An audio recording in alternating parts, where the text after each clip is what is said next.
September 1, 1939. The world held its breath. At dawn, German tanks thundered into Poland. Warplanes screamed overhead. Within hours, cities were burning and civilians were fleeing. It was the moment the world had dreaded, but not truly prepared for. The Second World War had begun. But how did it come to this? How did a single invasion unleash the deadliest conflict in human history? This is the story of broken promises, dangerous appeasement, and a dictator who would stop at nothing. After the First World War ended, the Treaty of Versailles was supposed to secure peace. Instead, it planted the seeds for another war. Germany was punished harshly, stripped of territory, disarmed, and burdened with crippling reparations.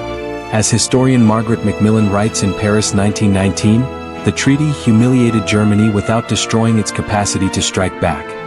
In the shadows of this humiliation, Adolf Hitler rose to power, promising revenge, glory, and a reborn Reich.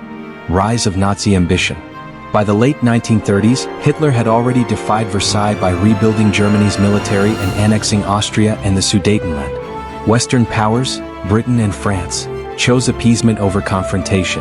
In 1938, at the Munich Conference, they handed Hitler part of Czechoslovakia in exchange for a promise of peace. British Prime Minister Neville Chamberlain famously declared he had secured peace for our time. But Hitler had no intention of stopping. As historian Richard Overy explains in The Origins of the Second World War, appeasement only convinced Hitler that his enemies lacked the will to fight. The Nazi-Soviet pact. Then came a shocking twist. In August 1939, Hitler signed a non-aggression pact with his ideological enemy, Joseph Stalin. The Molotov-Ribbentrop Pact stunned the world. Secret clauses divided Eastern Europe between Nazi Germany and the Soviet Union. This cleared Hitler's path to attack Poland without fear of a two-front war. Stalin, meanwhile, bought time to prepare his own forces. Invasion of Poland. At 4:45 a.m. on September 1st, German forces crossed the Polish border. Blitzkrieg, lightning war, was unleashed.